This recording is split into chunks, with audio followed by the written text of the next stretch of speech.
Hi, have you ever reacted impulsively, then regretted an unplanned purchase during an online flash sale?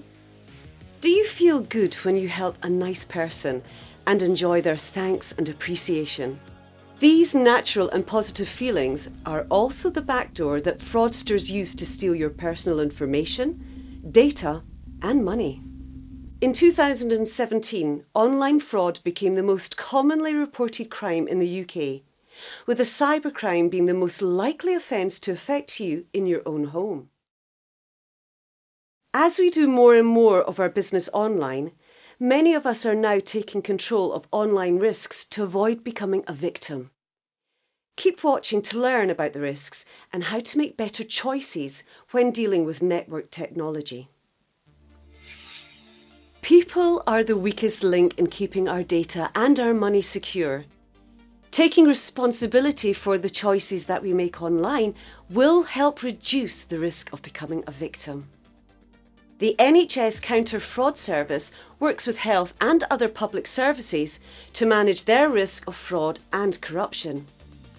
We do this by identifying the highest risk areas and work to prevent fraud, detect it, and investigate the fraud we find. CFS reports the outcome of its criminal investigations direct to the Procurator Fiscal Service and pursues financial recovery where possible. It also works with professional regulators to inform their fitness to practice investigations. Visit our website at cfs.scot.nhs.uk to find out more. Social engineering describes how fraudsters manipulate us to do what they want, like access to our information, our accounts, and our electronic devices, usually to steal our money. They use tactics that some call the social engineer's toolkit that exploit three common features of our behaviour. Firstly, we like to be liked and respond positively to kindness. Fraudsters know that we feel good about helping other people, particularly when a person has shown kindness and interest in us. To lure us into their scam, the fraudster may cultivate a friendly relationship with us to build our trust in them. The second of our exploited behaviours is that we are less rational when we believe a deadline requires our action. Social engineers also know that we can be rushed into making poor decisions. Think how people behave impulsively during flash sales, such as Black Friday, not taking time to research other options. Interestingly, a study from 2015 showed that at least half the items described as flash deals could be found cheaper before and after Black Friday. The third exploited behaviour is our tendency to comply with requests from authority figures. Fraudsters aren't shy about pretending to be from the police, your bank's fraud department, or even the chief executive of your organisation to trick us. Let's look at some of their techniques. Phishing emails look like legitimate messages from trusted friends, colleagues, business contacts, or from organisations relevant to our employment. Fraudsters often attach a Trojan file or a link to an infected website containing malicious software that gives them access to monitor and control your internet device or business network. The message may claim that the sender has lost your personal information or that one of your online accounts is at risk. It will usually prompt you to act quickly. Sometimes the fraudster will already have some of your personal information, as we post a lot on social media. They may already know your name or who you bank with, and they use that information to make their request all the more believable. This type of attack is called spear phishing. Vishing, or voice phishing, is similar to phishing, but contact is made by telephone. Examples include calls requesting remote access to your desktop computer to resolve a technical issue, or calls claiming to be from insurance companies inquiring about a car accident that you were involved in. Fraudsters have even claimed to be from the fraud department of a person's bank, encouraging them to hang up and call back on the number printed on the back of their card. They do this to gain your trust. Be aware that scammers can tie up your line for a period of time so that it appears as though you are making a new call when in actual fact you are reconnecting to the same scammer who called you. Smishing. Essentially phishing by SMS text is when a fraudster targets you with a text message to your phone. A particular risk for smartphone users because text messages can contain links to compromised websites or phone numbers. They insert a fraudulent message into a string of genuine messages on your phone, making them look legitimate. Often, customers receive text messages from their bank alerting them to fraudulent activity on their account, urging them to contact the fraud team via a link. Pretexting is when a fraudster pretends to be someone else in order to trick you into giving them your personal information, your passwords, account information, or even your money. This type of scam relies on trust between the victim and the fraudster, so they may take time to build trust with you. Sometimes they claim to be your bank manager or the police, knowing that we comply with requests from people in authority. Baiting happens when fraudsters leave storage devices infected with malicious software, like a USB stick, where they are likely to be found by either random people or targeted individuals. They hope that our curious nature makes us pick it up and plug it into a networked computer, giving them access and control to manipulate our information and transactions.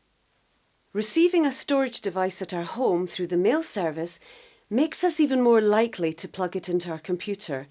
And if you still doubt that anyone would plug a USB stick that they found on the street into their computer, a study in America showed that of almost 300 devices discarded around a university campus in an experiment, almost half were later plugged into networked devices.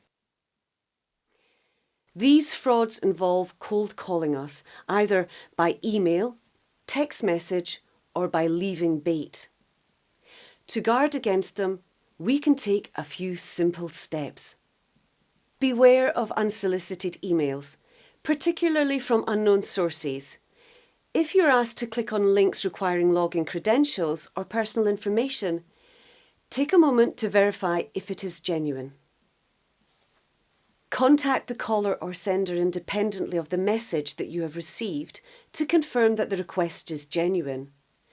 Don't follow links in the email to get to the company website or contact details.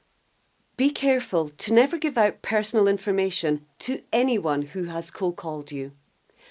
Always contact the company via previously verified means to confirm that the request was genuine.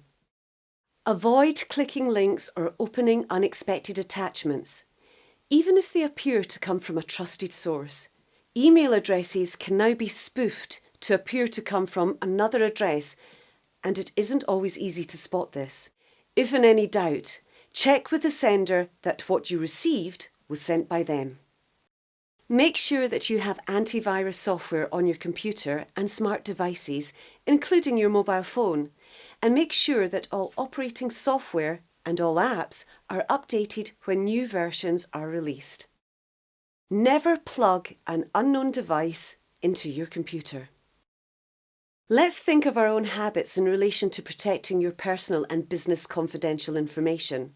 Start by taking a moment to think about the various accounts and systems that require you to input a password for access.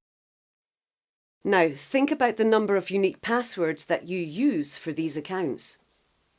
It is highly likely that we have more online accounts and systems than unique passwords to access them, often unaware that we should use unique passwords for each. What about your email account? Most people use one email account for all of their online business. If that email account is compromised, a criminal could use it to access all of your associated accounts as well, finding personal information that you may have emailed in the past. For example, emails may include highly sensitive documentation relating to buying a house. Strong, unique passwords improve our cybersecurity, but choosing strong passwords can be difficult, and we often rely on words or phrases significant to us. Many people use a loved one's name, a favourite holiday location, or a sports team.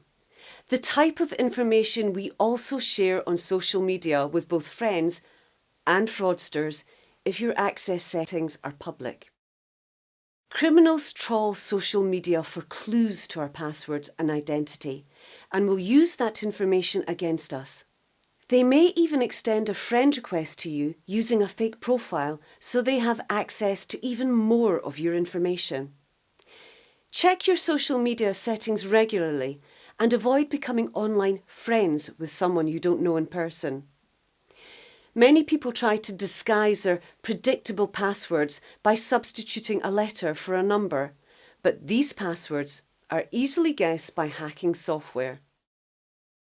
When you are choosing a password, you should use 3 random words to make it more difficult for a criminal to guess your password and access your accounts.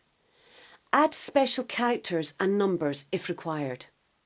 Adding 2-factor or multi-factor authentication to your accounts adds an additional layer of security. Multi-factor authentication is based upon something you know, your password, something you have, a code generating token or your mobile phone, something you are, your biometrics such as your fingerprint. Requiring these additional factors really helps secure your account. For example, with 2-factor authentication, if a criminal knew your password, they would also need to be in possession of your token or your phone to complete the login process to access your account. If having a strong password is like closing your door, adding multi-factor authentication is like locking it. If you have any devices in your home that are operating off default passwords, that is the password that the manufacturer set, find time to change those passwords to something unique. For example, many people do not change the password on their internet modems or home CCTV kits, and these default passwords allow hackers easy access to your home and network. When we go out and leave our trusted networks, many of us take advantage of the free Wi-Fi provided by shops, bars, hotels and restaurants. But did you know that public Wi-Fi can be set up to steal your data? Whether you are using Wi-Fi for work or personal business, take these precautions to keep your data more secure. Always look for trusted hotspots and do not log into services via public Wi-Fi. If you need to log in using your username and password, you should do this using your own mobile data, then switch across to the Wi-Fi. Criminals can easily set up Wi-Fi hotspots and trick us by giving their hotspot a legitimate and familiar name. This can be done easily by switching a letter for a number or adding a character to an existing legitimate network name.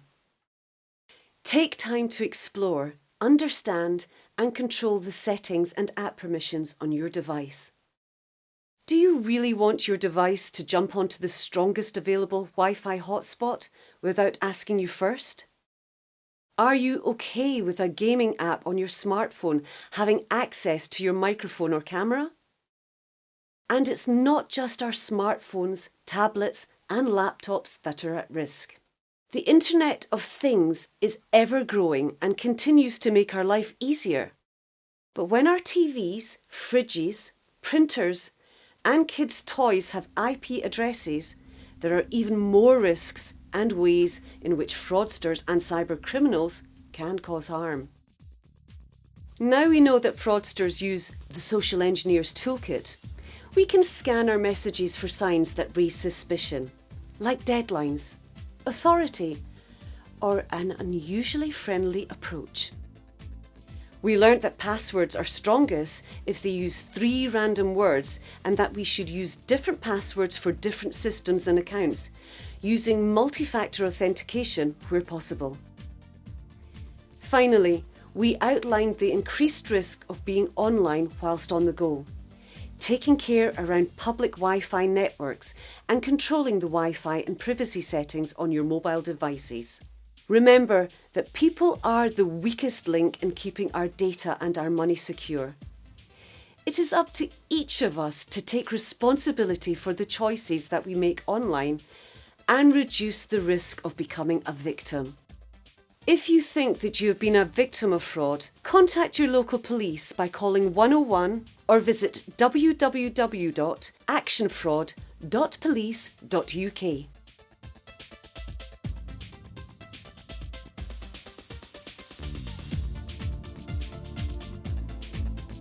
If you suspect fraud against NHS Scotland, contact Counter Fraud Services via our confidential fraud hotline on 08000 15 16 28 or visit our website at cfs.scot.nhs.uk for more information.